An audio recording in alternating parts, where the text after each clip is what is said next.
Health Minister Dr. Aaron Motsoaledi is today expected to announce the department's key strategies in the country's fight against TB. This is all happening at the Sandton Hotel, that's in the north of Johannesburg. The gathering comes ahead of World Tuberculosis Day, which is expected later this month, in fact, on the 24th of March. Watching developments is SABC News reporter Patricia Vasahi, who joins us now live from Sandton. And of course, TB, in some instances, known as a very silent killer in a country like ours. Patricia, this makes this particular gathering so important.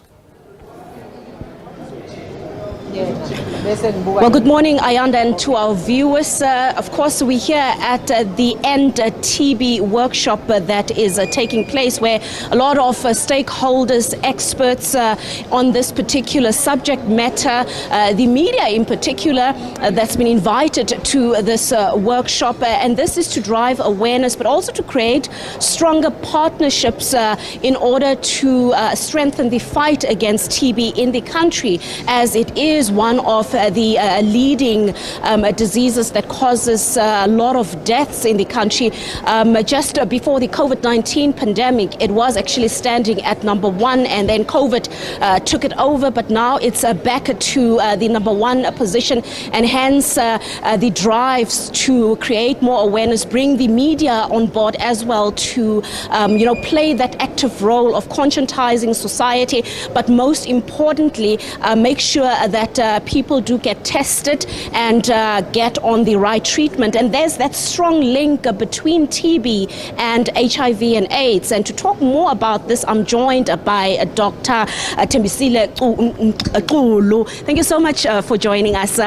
When we look at perhaps the prevalence of TB in South Africa in particular, the link between HIV and AIDS and SANAC's role in terms of dealing with this. Thank you so much. So SANAC is the highest decision-making body in terms of HIV, TB and STI policy in the country. We do find that TB is highly prevalent in people living with HIV, and more than 50% of people living with HIV actually have TB. So we have a high TB, HIV co-infection rate as a country.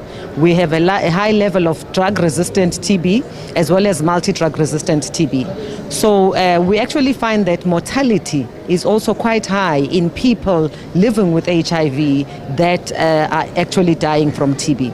54% of mortality occurs in people living with HIV, and that number is 56,000 people dying every year from TB in our country.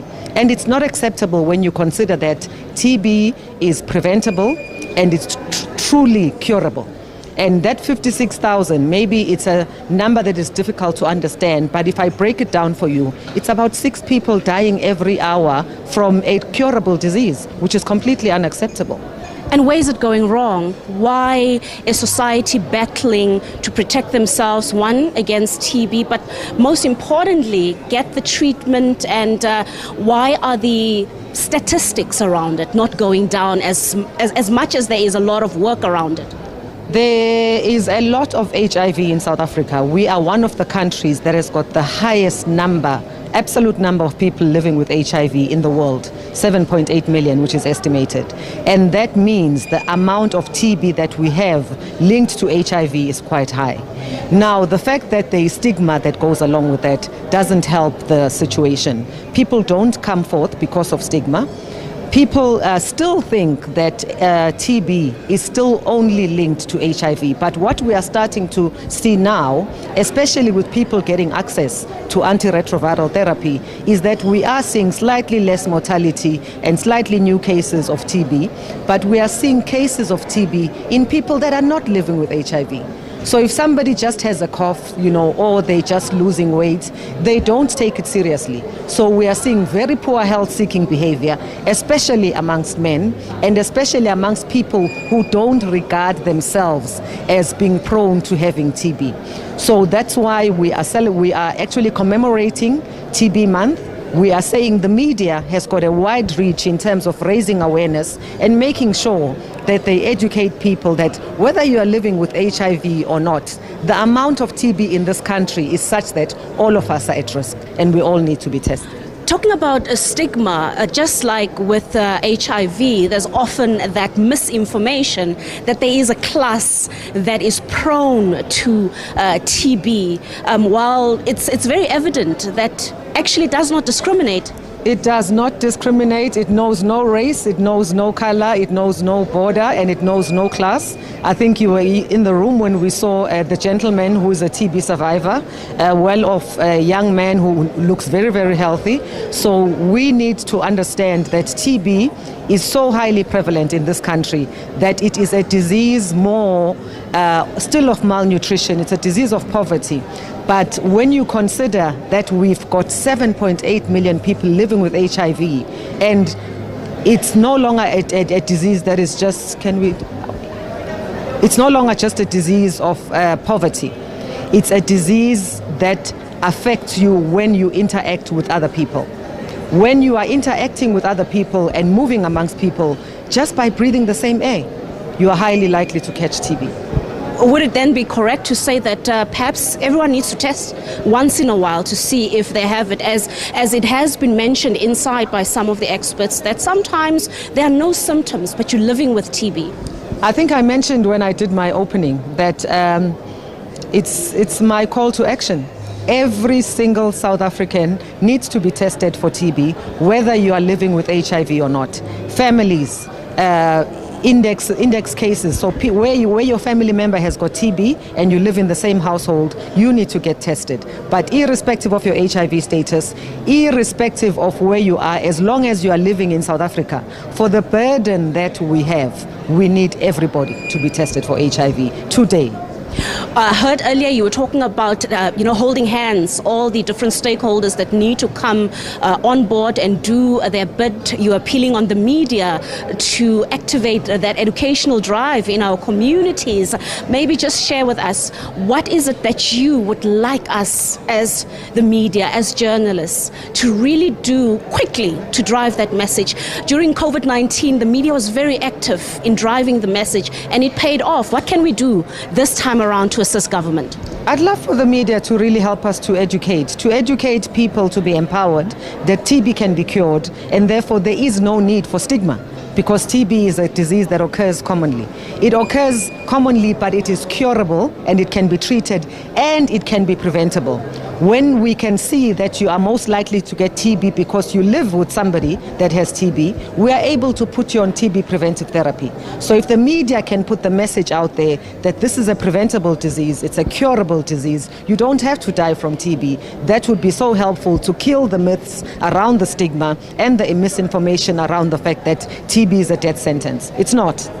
I just want you to quickly summarize the program that is being rolled out here today.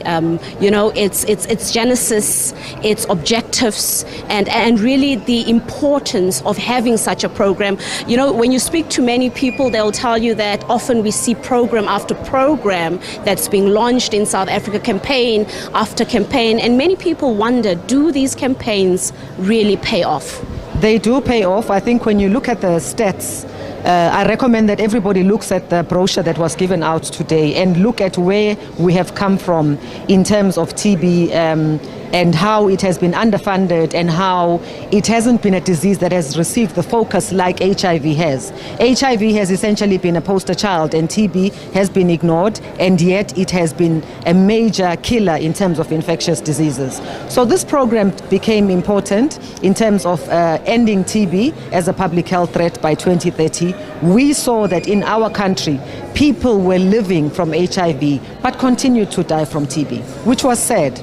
And we decided to say, let's give the TB not only the attention that it deserves, the funding that it deserves, but also the resources in terms of the testing and upgrade to molecular testing, not just microscopy, where we used to just take a sputum and do a test that could take weeks to come back. You are now able to get your test results on the same day.